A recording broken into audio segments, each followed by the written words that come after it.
C'est quoi le message? So now what's the message? Je donne la Bible, vous serez bénis.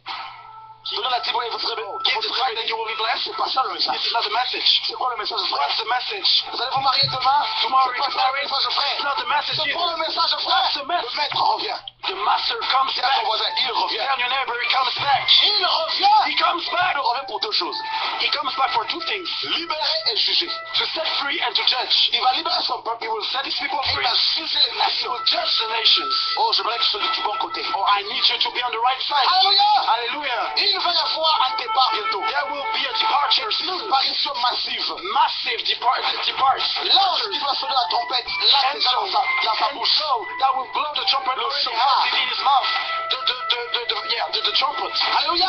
Hallelujah. Je peux voir une horloge. Comme une minuterie. I see a clock just like a chronometer. Les secondes, il nous reste quelques secondes. And the seconds that are, being count down.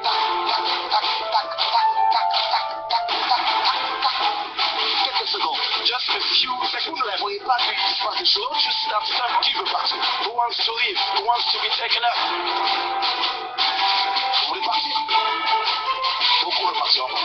Many will not be taken up. Même ici, beaucoup vont rester. Even here, many will be left behind. C'est encore, beaucoup ne sont pas convertis. Because many are not converted. Beaucoup aiment encore la religion. Many love religion still. Voyez, tu aimes la télé plus que ton Dieu. You love your TV more than you love God. Tu aimes la nourriture plus que Dieu. You love more than you love God. You will be left behind. Tu aimes les choses de ce monde plus que Dieu. Tu resteras. You love earthly things way more than you love God. You will be left behind. Many will be left behind. They will go to the Pope. And the Pope himself will be left behind. Les fédérations. They will go to the certain federation of pastors. Plus de 95% des pasteurs vont rester. Over 95% of the pastors will be left behind. Parce que vous les avez suivis, vous allez rester avec eux. Follow them, then you will be left behind also. This will be just terrible. Terrible. Lève-toi. Arise. L'ordre est donné. The command. Alors, que faut-il faire? So what is commencez à vous lever avec vos familles. You arise with your families. Si dans les églises on ne peut plus vous écouter, commencez à vous lever chez vous. If people don't want to listen to you in churches, start to rise in your home. Pour vos enfants. You pray for your children. Hommes, priez pour vos enfants. Men, pray for your wives, your children. Wives, pray for your husband. Commencez par vouloir sauver vos familles. Start with your families. Start at home. Jeûnez pour vos parents. Fast for your parents.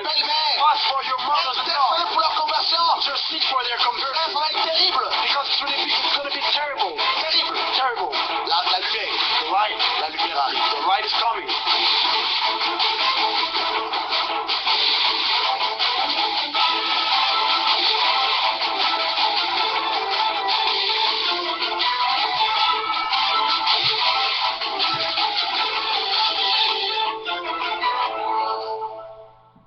Bien-aimés, je vous salue dans le nom de Jésus-Christ de Nazareth. Bien-aimés, nous sommes sur Maranatha, l'une des trompettes des derniers temps. Ici, votre trompettiste vous salue dans le nom de Jésus-Christ de Nazareth. Bien-aimés, nous sommes dans les derniers temps et les temps sont mauvais. Bien-aimés, lorsque vous écoutez l'actualité, qu'est-ce que vous constatez? Bien-aimés, les temps ne sont pas favorables. Voici pourquoi le trompettiste, ce soir encore, vous parle. Oui, le Seigneur m'envoie encore vous parler, parce qu'il est à la porte, il n'est pas loin. Bien-aimés, le Seigneur n'est pas loin. Es-tu conscient de tout ce qui se passe actuellement? Pendant que les nations se réunissent pour vous assujettir, nous sommes en train de courir derrière les choses de ce monde. Et bien aimé, je voulais attirer ton attention encore pour te dire, réveille-toi parce que les temps sont mauvais. Réveille-toi parce que les temps sont mauvais. Bien-aimés, nous allons partager ce soir quelque chose vraiment d'important. Et je crois que cela va nous interpeller. Si le Seigneur Jésus était venu au XXIe siècle, quel véhicule aurait-il? Si le Seigneur Jésus-Christ était venu au 21e siècle, est-ce qu'il aurait un jet privé? Si le Seigneur Jésus-Christ était venu au 21e siècle, le siècle présent, est-ce qu'il aurait un château? Bien-aimés, nous devons comprendre que nous avons entendu un évangile de destruction. Nous avons entendu un évangile, bien-aimé, qui ne vient pas de Dieu. On entend les gens parler de l'évangile de prospérité. Et il y a des pasteurs spécifiques qui prêchent cet évangile. Bien-aimé, cet évangile est en train de perdre les enfants de Dieu. Je voulais simplement vous dire, bien-aimé, il y a un seul évangile. Oui. La Bible nous parle de l'évangile de la croix. La Bible nous parle de l'évangile du royaume des cieux. Mais d'où vient subitement cet évangile de prospérité? Bien-aimé, ces pasteurs parlent de la richesse sur la terre. Et lorsqu'ils prennent l'exemple, ils prennent exemple dans l'Ancien Testament en parlant d'Abraham. Ils parlent de David. Ils parlent de Salomon. Mais nous allons comprendre tout à l'heure quelles étaient les richesses de ces personnes. On nous fait croire que lorsqu'on est chrétien, il faut forcément réussir. Et la réussite signifie avoir des voitures, avoir un bon travail, avoir donc, qu'est-ce que je voulais dire, un jet privé. Et bien aimé, qu'est-ce qui se passe? On nous fait croire que quand un pasteur a réussi, c'est quand il fait des missions, quand il prêche, quand il enseigne. Il a un jet privé avec lequel il se promène, il a des châteaux, il a des véhicules. Mais bien aimé, je voulais te poser cette question. Mais posons-nous cette question, bien aimé, parce que je suis concerné. Si Jésus venait pour la première fois, maintenant, c'est-à-dire au 21e siècle, quelle voiture Jésus allait utiliser pour se déplacer? Est-ce que Jésus aurait un jet privé?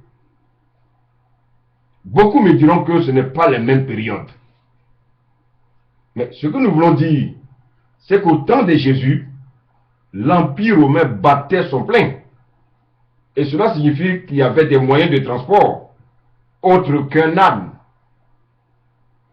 Jésus se déplaçait non seulement à pied, mais de temps en temps il se déplaçait sur un ânon. Bien aimé, sur un ânon. Mais pourtant, il y avait des chevaux, il y avait des dromadaires, mais qui étaient très très coûteux. Mais Jésus a choisi de se déplacer à pied. Il a choisi de se déplacer sur un ânon.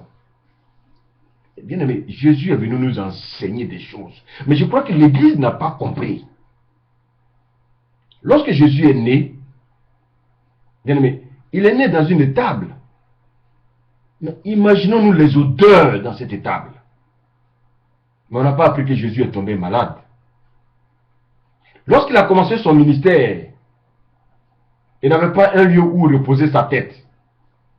Alors que les renards ont des tanières et les oiseaux ont des nids. Bien-aimés, Jésus est venu nous enseigner quelque chose de fort. Et cela, les premiers ministres, les ministres du premier siècle, ont compris le message de Jésus. Jésus est venu nous enseigner l'humilité, la simplicité et la mort en soi. Aucun apôtre du Seigneur n'avait un cheval. Aucun apôtre du Seigneur avait des châteaux. Aucun apôtre du Seigneur avait un avion. Bien-aimés, nous avons changé l'évangile. Nous avons renversé l'évangile de Christ. Voici pourquoi aujourd'hui, si nous prenons garde, beaucoup vont rater l'enlèvement. Oui, je vous dis, beaucoup vont rater l'enlèvement. Je vais vous poser une question.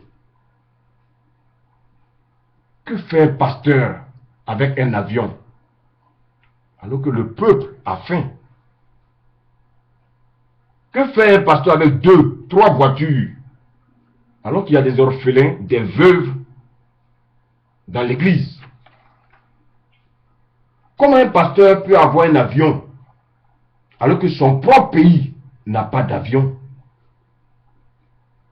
Chrétiens, même si nous sommes riches, c'est une très bonne chose. Mais nous devons vivre modestement et investir dans le royaume des cieux. Bien aimé, investir dans le royaume des cieux ne veut pas dire de donner ton argent à un pasteur. Non. Non. Bien aimé, il y a la mission, il y a les veuves, il y a beaucoup de choses qu'on peut faire pour les païens afin qu'ils viennent à Christ. Et pour cela, tu n'as pas besoin de demander la vie à un pasteur. Non, bien aimé, tu as le Saint-Esprit. Le Saint-Esprit peut t'inspirer. Si Jésus était là maintenant, est-ce qu'il allait vivre dans l'extravagance? Je ne crois pas. Jésus allait vivre modestement. Bien aimé, nous avons mal compris l'évangile. Paul a dit que nous sommes regardés comme pauvres. Pourtant, nous enrichissons plusieurs. Mais de quelle richesse parlait Paul? Paul parlait simplement de l'évangile. Bien, mais si nous amassons les richesses de la terre au lieu d'aider l'œuvre de Dieu à avancer, qu'est-ce qui nous attend? Bien, mais nous avons reçu un faux évangile. Oui. Revenons à la vérité. Car le maître arrive. Oui, je vous dis que le maître arrive.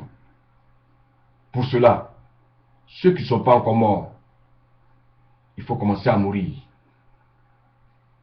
Nous devons abandonner nos habitudes. Nous devons abandonner nos pratiques. Mais pourquoi les chrétiens amassent? Pourquoi les chrétiens courent derrière les choses du monde? Bien aimé, quand nous lisons le livre de Philippiens 4, verset 6, bien aimé, le Seigneur dit, en toutes choses, il dit bien en toutes choses, de faire des prières, des supplications, des actions de grâce pour nos besoins. Bien aimé, pourquoi nous nous inquiétons alors? Pourquoi nous nous inquiétons du manque? C'est parce que nous avons peur du manque. Pourquoi nous avons le sentiment que si nous n'avons pas des ressources, nous allons périr? Mais le Seigneur est fidèle dans sa parole. Le Seigneur dit qu'il prend soin de nous. Bien aimé, vous savez pourquoi nous nous amassons? À cause de nos convoitises, à cause de nos envies égoïstes et à cause de notre cupidité. Toute personne égoïste, toute personne cupide est simplement un apostate. C'est quelqu'un qui n'a plus foi en Christ. Et voici pourquoi il est envahi par la cupidité. Jésus nous a dit, il dit de ne pas nous inquiéter de quoi que ce soit.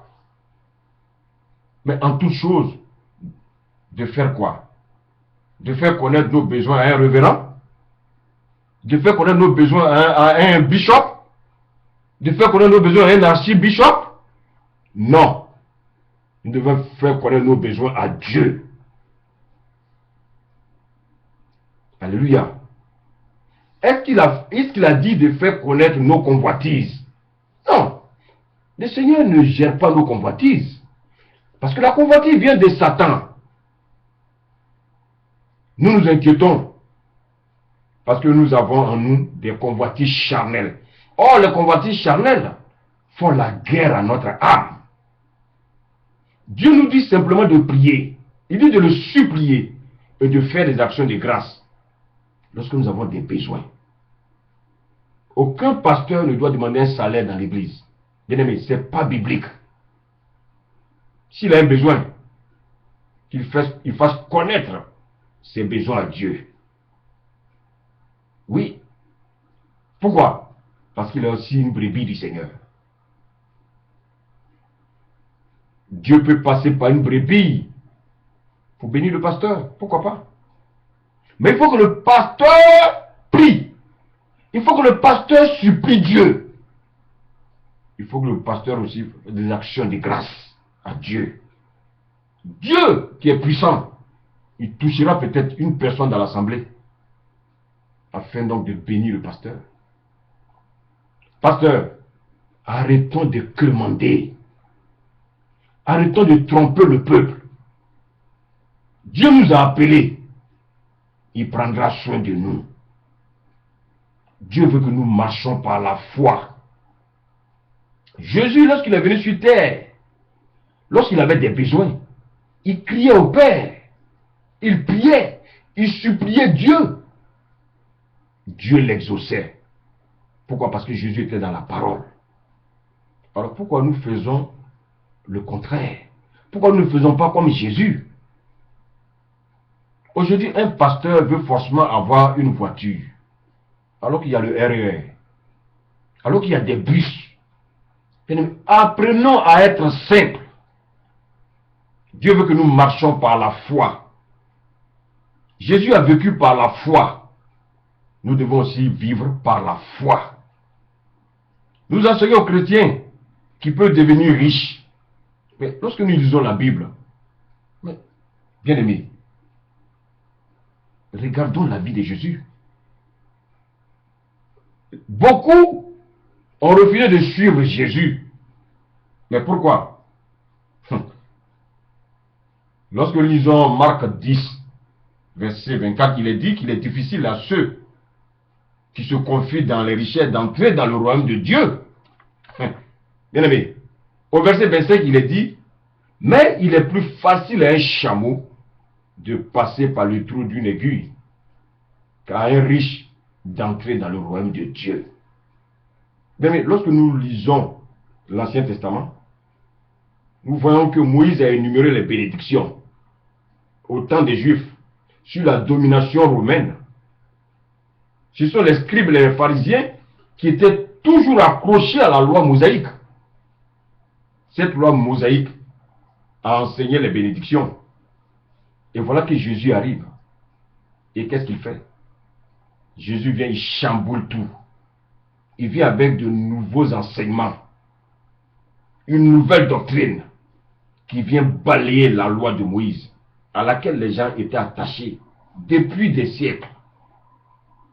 Que disait Moïse?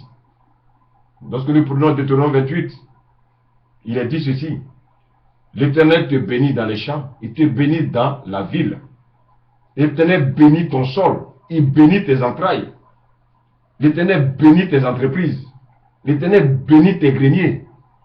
L'Éternel te comblera, bien-aimé, des biens en multipliant le fruit de tes entrailles, le fruit de tes troupeaux, le fruit de ton sol. L'Éternel bénira tout travail de tes mains. Tous les pays verront que tu es appelé de Dieu. L'Éternel fera de toi la tête et non la queue. Ça, c'était au temps d'Israël, bien-aimé. Jésus vient, il change ce que Moïse a dit. Bien-aimé, Moïse était la chair. Donc tout ce que Moïse a dit était éphémère. Moïse représente la chair, je vous dis. Voici pourquoi tout ce qui est charnel et éphémère est périssable. Jésus, c'est l'esprit. La Bible dit dans Galates 5, 17 que la chair et l'esprit sont opposés. La chair a des désirs contraires à ceux de l'esprit. Lorsque Jésus est venu chambouler la loi de Moïse, les gens étaient troublés. Mais ils ont entendu quelque chose de nouveau. Ils ont entendu avec Moïse que c'est Dieu qui bénit les riches. Mais bien aimé, quand on commence à lire à partir de Deutéronome 28, 15, on parle de la malédiction. Et ces pasteurs de la prospérité disent que si on est pauvre, c'est parce que Dieu nous a maudits. Et voici pourquoi les prédicateurs de la prospérité disent que la pauvreté est une malédiction de Dieu. Comment nous pouvons tordre le cou à la parole de Dieu? Si Dieu avait maudit les pauvres, Dieu n'allait pas demander encore à l'église de prendre soin des veuves, des pauvres et des orphelins. Bien aimé, Jésus vient et dans Matthieu 5, il dit, heureux les pauvres en esprit, car c'est à eux qu'appartient le royaume. Les gens sont perdus, ils se posent des questions. Mais quel est cet homme? Jésus va encore en profondeur, il dit, les prostituées, les lépreux vont vous défoncer dans le royaume des cieux. Les scribes, les pharisiens disent, mais cet homme, il doit être fou. Qu'est-ce qu'il raconte? Moïse nous a dit que les prostituées et les lépreux sont jetés hors du camp. Qui est ce type? Bien aimé, si le jeune riche est venu vers Jésus, c'est parce qu'il croyait qu'il avait tout accompli, il avait toutes les capacités pour entrer dans le royaume. Parce que la loi de Moïse leur avait dit que Dieu est avec ceux qui sont riches. Et il n'est pas avec ceux qui sont pauvres. Voici que le Seigneur va lui dire, c'est vrai, tu as tout fait, mais il te reste une seule chose. Va, vends tout ce que tu as, donne-le aux pauvres, et tu auras un trésor dans le ciel. La Bible dit que ce jeune fut attristé. Bien aimé, le Seigneur sait que la richesse de ce monde ne peut pas nous conduire dans le royaume. Parce que la richesse de ce monde est un Dieu. Le Dieu maman. Bien aimé, lorsqu'il te tient, il peut te faire perdre le royaume des cieux. Alors chrétiens, je voulais vous dire, vous qui amassez, arrêtez d'amasser. Vous qui avez des comptes bien remplis, videz vos comptes et aidez les pauvres. C'est maintenant qu'il faut amasser dans le royaume des cieux. Les prédicateurs de la prospérité disent que l'or et l'argent appartiennent à Dieu. Mais ça, tout le monde le sait. De quoi parle Dieu quand il parle de l'or et l'argent? Dieu parle de l'or et l'argent en tant que métal. Oui. L'or et l'argent étaient des métaux. Dieu est toujours copié par Satan. Qu'est-ce que Satan va faire? Satan va faire aussi son argent en marquant sur le biais et sur la pièce son effigie. Voici ce que les gens appellent richesse. Chrétiens, si c'est ça la richesse, alors nous devons nous repentir. Dites-moi, le patron de Microsoft est-il chrétien? Bettencourt est-elle chrétienne? Eh bien, mais tu as une richesse, chrétien. Qu'est-ce que dit Éphésiens 1:3? Mais tu es béni de toutes sortes de bénédictions spirituelles dans les lieux célestes, en Christ. Bien-aimé, le Seigneur a dit, vous serez persécutés, vous connaîtrez des tribulations, mais celui qui persévérera jusqu'à la fin sera sauvé. Il dit, vous serez persécutés à cause de mon nom. Chrétien, si tu n'es pas persécuté à cause du nom de Jésus, alors pose-toi la question de savoir qui tu es. Quelle est ton identité? Bien-aimé, le monde entier montre les richesses autrement. La richesse du monde est conditionnée par l'argent monnaie avec l'effigie des descendants de Nimrod. Bien-aimé, c'est vrai, quand on regarde Genèse 11, c'est là-bas que tout a commencé. Quand on voit cette pyramide de Nimrod, cette pyramide qui est bâtie de façon diabolique, où aujourd'hui est contrôlée par les francs-maçons, par les Rose-Croix, par des sectes. Bien aimé, avec la connaissance et l'argent. Voici pourquoi aujourd'hui tous les domaines économiques, financiers et religieux bien aimé, sont entre les mains de Satan. Sur le plan religieux, Satan veut contrôler la religion avec le catholicisme. Sur le plan politique, Satan a créé l'ONU. Sur le plan financier, Satan a créé quoi? La FMI et la Banque mondiale, qui contrôlent toutes les banques. Sur le plan commercial, nous avons l'OMC. Bien aimé, Satan contrôle même l'aliment que tu manges. Sur le plan médical et pharmaceutique, nous avons l'OMS. Tout cela est contrôlé par qui? Par le gouvernement mondial. Donc, une société qui est conduite par un tel système, comme en tant que chrétien, qui marche selon la doctrine de Christ, comment peux-tu être riche dans ce monde?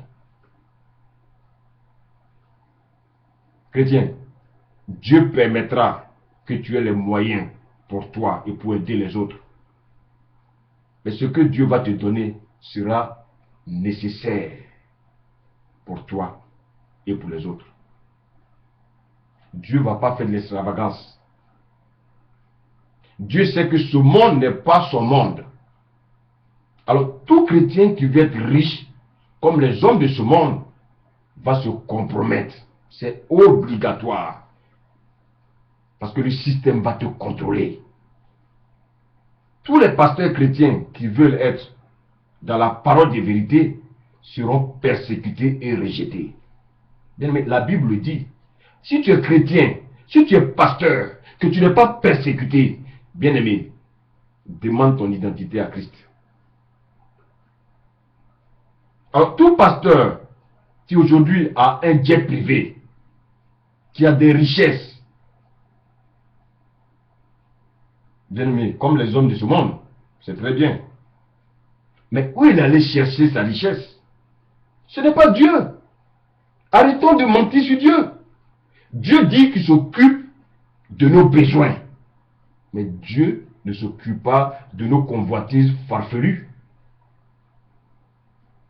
Je répète que tout pasteur ou tout chrétien qui veut s'enrichir va se corrompre avec le monde.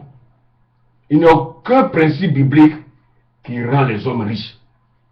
Montrez-moi le passage. C'est pas vrai. Vous prenez l'exemple d'Abraham, d'Isaac, de Salomon. Eh bien, aimés, nous ne sommes pas sur le même longueur d'onde. Il ne faut pas tromper le peuple de Dieu. Non. Pour être riche sur cette terre, tu es obligé de faire des alliances avec les gens de Nimrod. Tu es obligé de faire des alliances avec le satanisme, bien aimé. Aujourd'hui, beaucoup de pasteurs que nous écoutons ont seulement des titres de pasteurs. Et bien aimé, ils sont associés dans la franc-maçonnerie, ils sont associés dans la Rose-Croix. Et ils m'entendent, et ils savent que ce que je dis est vrai. Et bien aimé, Dieu ne peut pas dire et se contredire. Il dit dans 1 Jean 5, verset 19, que l'Église est de Dieu et le monde entier est sous la puissance du malin. Alors un chrétien qui veut être riche, il a des bornes, parce qu'il ne peut pas franchir. Oui, il y a des bornes qu'il ne peut pas franchir s'il ne pacte pas avec le prince de ce monde. Dieu nous permettra d'avoir des moyens pour subvenir à nos besoins et aider également l'Église, bien aimé. Mais si nous cherchons à acquérir les richesses de la terre, alors il y a un prix à payer. C'est la compromission. Celui qui se compromet avec Satan n'est plus de Dieu. Bien aimé, nous avons vu l'exemple de Daniel. Daniel à Babylone a été sollicité pour manger la viande sacrifiée aux idoles et de boire ce vin empoisonné. Quelle a été la réaction de Daniel? Daniel a refusé. Mais quelle a été la conséquence de son refus? Daniel a connu des tribulations.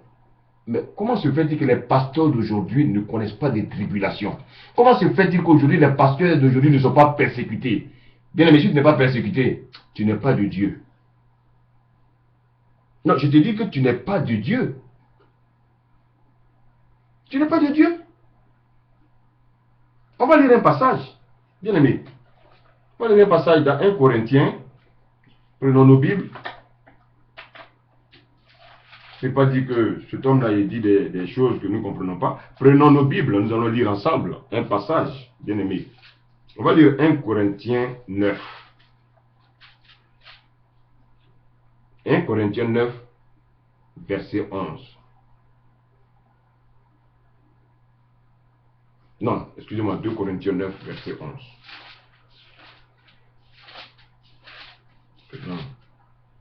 Prenons nos Bibles. Prenons nos Bibles.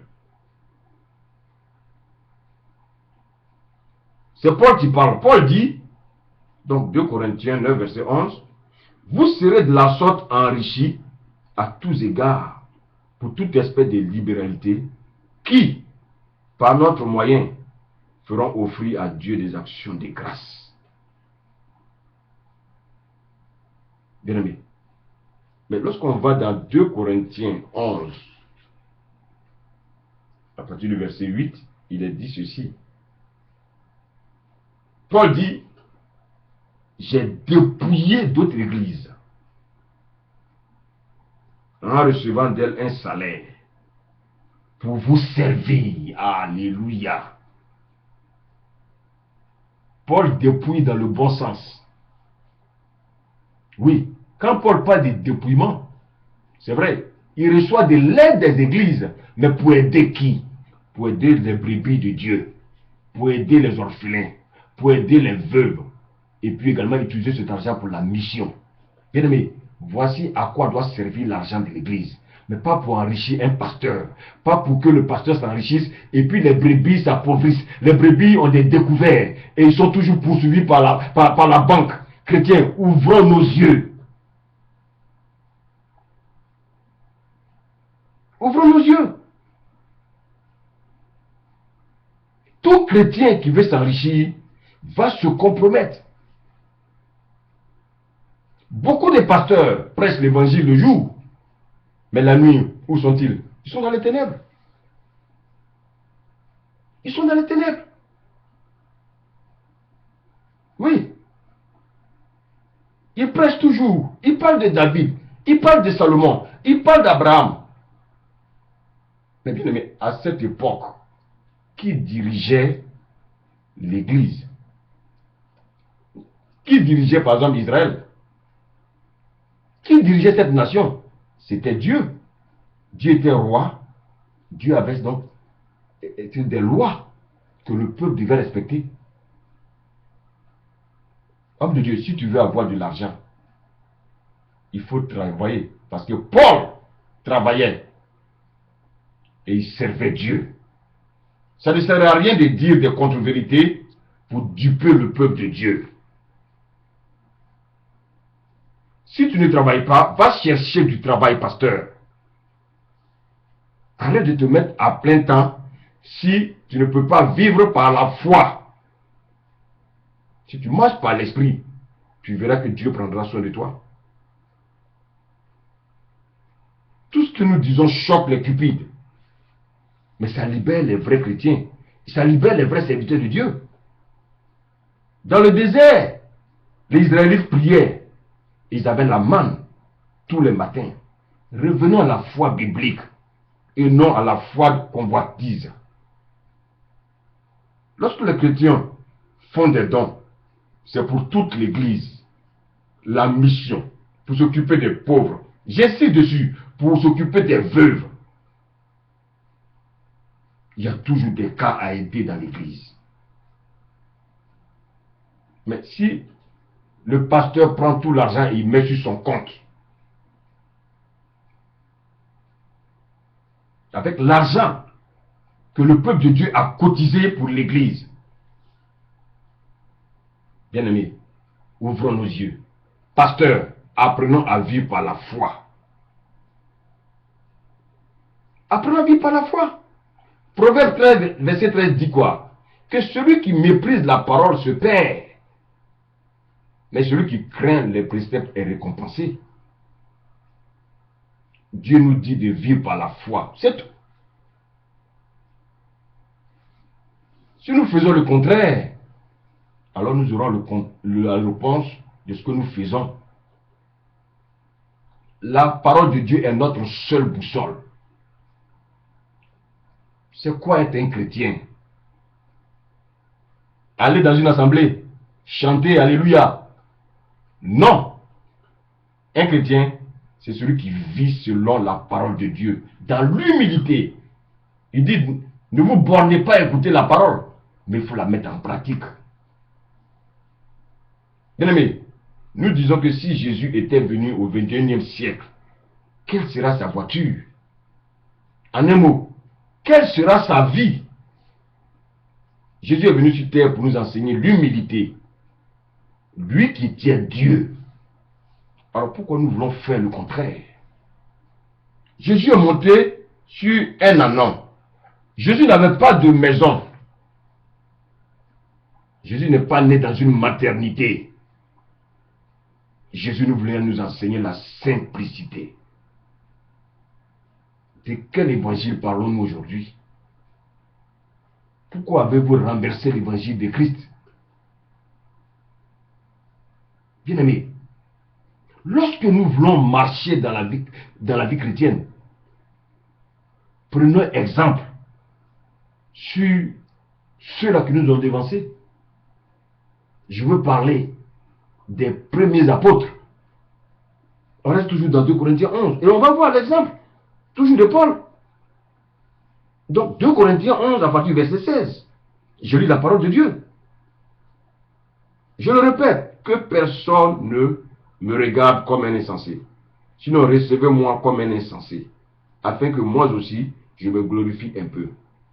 Ce que je dis avec l'assurance d'avoir sujet de me glorifier, je ne le dis pas selon le Seigneur, mais comme par folie.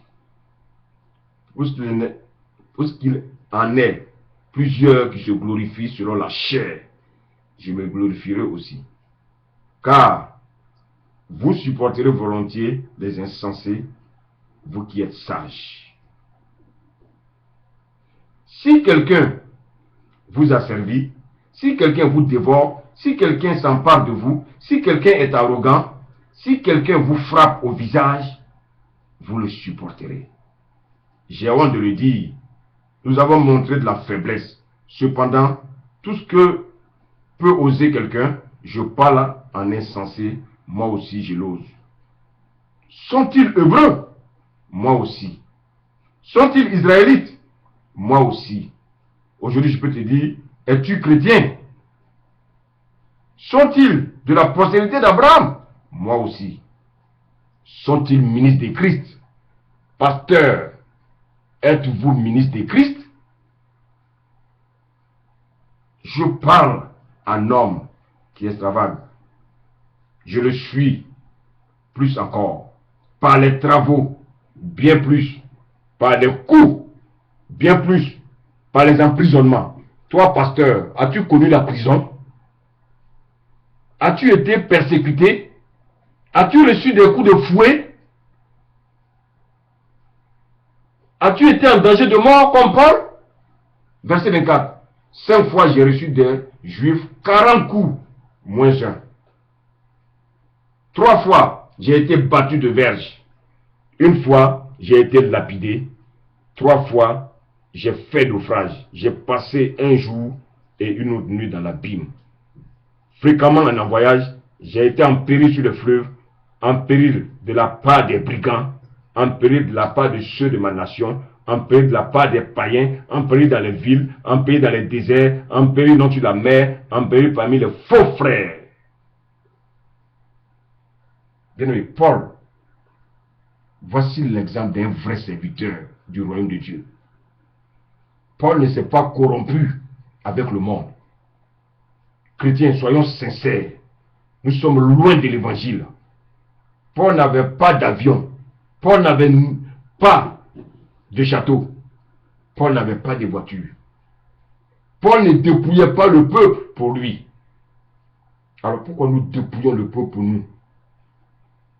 Regardons-nous. À cause de la richesse que l'homme a créée, nous avons perdu l'onction. Nous avons perdu la grâce de Dieu. Bien-aimés, nous sommes sur le chemin de perdre la vie éternelle. Ecclésiaste 7, 29 dit quoi? Que Dieu a fait les hommes droits, mais ils ont cherché beaucoup de détours. Pourquoi? Simplement parce que nous marchons par la chair. Moïse est venu communiquer les richesses terrestres. Jésus est venu communiquer les richesses célestes. Jésus est venu nous montrer le chemin du royaume de Dieu. C'est par la foi que nous devons rentrer dans le royaume. Bien-aimés, lorsque nous lisons 2 Thessaloniciens 3, 2 Thessaloniciens 3, à partir du verset 7, je lis la parole. Vous savez vous-même comment il faut nous imiter, car nous n'avons pas vécu parmi vous dans le désordre. Nous n'avons mangé gratuitement le pain de personne, mais dans le travail et dans la peine. Nous avons été nuit et jour à l'œuvre pour n'être à la charge aucun de vous. Aucun homme de Dieu ne doit être à la charge, oui, d'une brebis de Dieu. Ce n'est pas que nous n'en eussions le droit, mais nous avions voulu vous donner en nous-mêmes un modèle à imiter. Car lorsque nous étions chez vous, nous vous disions expressément, si quelqu'un ne veut pas travailler, qu'il ne mange pas non plus. Alléluia. Celui qui ne veut pas travailler, qu'il ne mange pas. Nous apprenons cependant qu'il y a parmi vous quelques-uns qui vivent dans le désordre, qui ne travaillent pas, mais qui s'occupent des futilités. Nous invitons ces gens et nous les exhortons par le Seigneur Jésus-Christ à manger leur propre pain en travaillant paisiblement. Pour vous, frères, ne vous lassez pas de faire le bien. Alléluia. Bien-aimés, Dieu n'empêche personne de travailler. Nous avons fait des erreurs. Revenons à la parole. Ne mettons pas le joug encore sur le peuple de Dieu. Revenons à la parole. Ainsi nous allons arrêter de dépouiller les enfants de Dieu. Bien-aimés, soyons humbles et vivons le modèle des années dans la Bible. C'est très simple. Toi qui as servi Dieu dans l'extravagance, bien-aimé, aujourd'hui le Seigneur te parle. Le chemin que tu as choisi est le chemin de l'enfer. Tu veux que Dieu te reconnaisse. Il te dit ce soir que si tu entends sa voix, n'endurcis pas ton cœur. Jésus est à la porte de ton cœur et il frappe. Il revient bientôt. Bien-aimé, repens-toi. Repens-toi de tes mauvaises pratiques.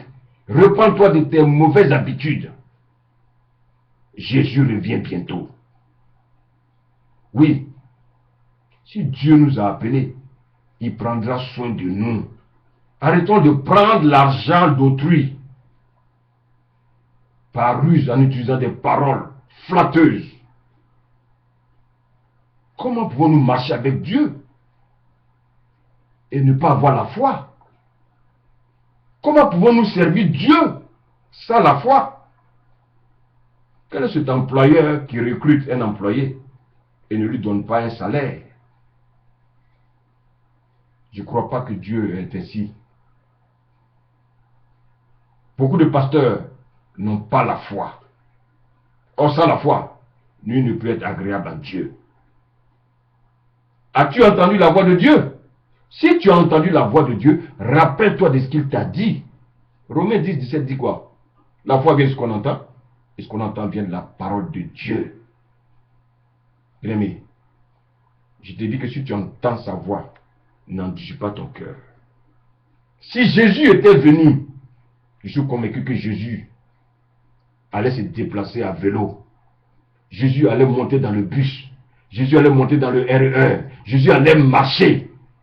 Mais quel est votre exemple, vous? Vous courez derrière les grosses voitures, comme les hommes de ce monde. Bien-aimés, ce n'est pas ce qui dit l'évangile. La Bible dit quoi? Que nous sommes les témoins de Christ. Donc un témoin est synonyme d'un martyr. Un témoin ne doit pas être aimé par le monde. Si le monde a haï Christ, comment toi le monde peut t'aimer? Bien-aimé, c'est que toi et le monde, vous avez la même identité. Le Seigneur dit de revenir à lui. Il dit qu'il ouvre encore son cœur. Il ouvre ses bras d'ouvrir ton cœur afin qu'il te donne un cœur de chair. Si tu as été voilé, le Seigneur dit, oui, qu'il vient dévoiler. Si tu es aveuglé, le Seigneur dit qu'il envoie son colis afin de te rendre, oui, afin de te permettre de recouvrir la vue. Bien-aimé, la Bible dit que si tu entends sa voix, n'endurcis pas ton cœur. C'était donc l'un des trompettistes des derniers temps. Bien-aimé, je vais prier. Père, je bénis ton nom et je te rends toute la gloire. Seigneur, tu es venu nous enseigner l'humilité. Mais comment se fait-il qu'aujourd'hui, tous tes enfants courent derrière les choses de ce monde? Papa, je te prie.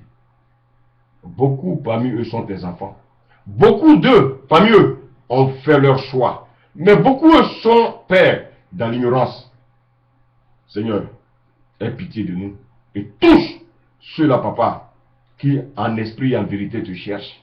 Ceux-là, Papa, Père, qui sont peut-être influencés. Seigneur, je te prie de les libérer, parce que la Bible dit que tu es venu pour libérer les captifs. Papa, je bénis ton nom.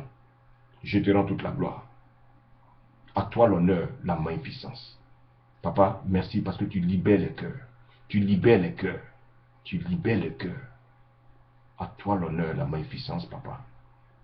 Au nom de Jésus-Christ. Amen.